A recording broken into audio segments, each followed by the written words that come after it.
everyone, we are here today in a very special place under the sea, joined by Nemo, there he goes, and Dory, our special friends, with our guest today, Dr. Elizabeth, who is a professor in environmental science, and she will be helping us explain some major issues that are going on here in Dory's and Nemo's community, referred to as coral bleaching.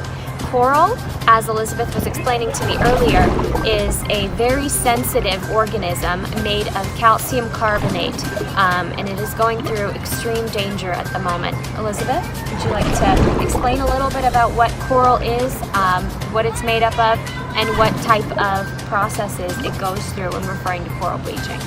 So coral is actually it's made of calcium carbonate, and it works with this other organism called algae. They have this symbiotic relationship where they both depend on each other to basically live. The algae depends on the coral to survive and live and have like a home, and the coral depends on the algae to get nutrients. So Elizabeth, as the temperatures of the ocean are rising, every year, the algae and the coral goes through a specific process together, right? Something happens to the algae. Can you go through a little bit and explain what is that effect? What happens during this process? Oh, definitely. This process is called overinflation, and what this is when the temperature in the ocean begins to rise, the algae inside the coral becomes active.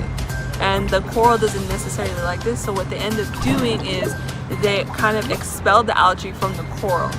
And this is where coral bleaching happens, because when the algae gets out, like there's these clouds of algae being expelled out, and the coral begins to lose its color and becomes pale. I see, okay.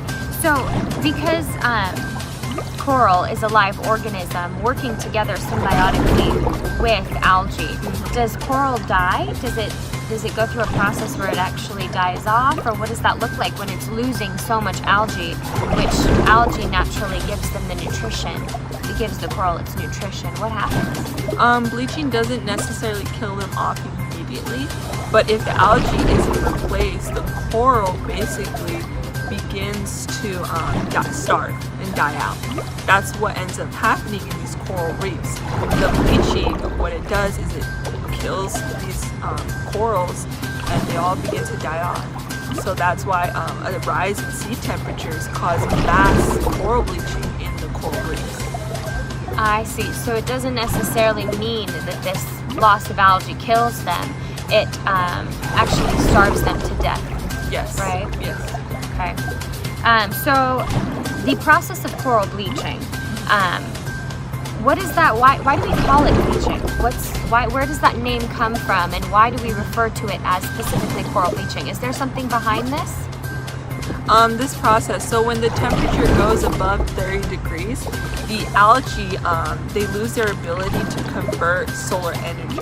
And because of this, algae begins to convert this lack of energy into reactive forms of oxygen, like peroxide and bleach.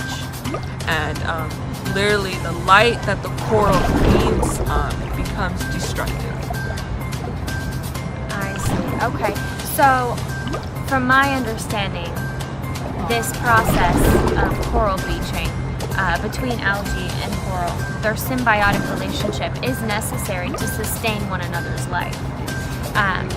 So in the future, if we don't make any changes in our environment, what does the future hold for these coral reefs, for our friends behind us here, as we can see these beautiful coral reefs glowing in marvelous colors? We have pinks and oranges and purples and blues, and also these coral reefs sustain a lot of organisms.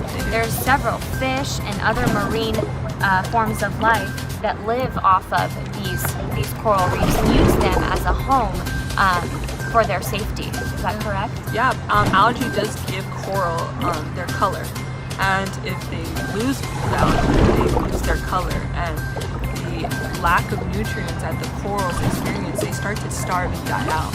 And what we've seen is the spike of temperature has caused coral reefs to die in short periods of time. Large amounts of corals die in a week, a month. They die very quickly. And if this doesn't, we don't begin to fix this, it can take 10 to 15 years for the fastest growing corals to bounce back. So it is important for these organisms, because the corals are their homes, and it is important, you know, they live here, and if these corals begin to die out, they lose their home, they lose their nutrients, they lose their food. Right. So essentially we're seeing a chain of events happening here. So if we are losing these corals at such a fast rate, we are losing other organisms that go along with it. Other fish and things like that, other forms of marine life. So I wanted to thank you today. I wanted to thank everyone for helping us shine a light on this major issue. Please help us save the environment and these amazing marine animals, so that we can keep improving their sustainability and their life.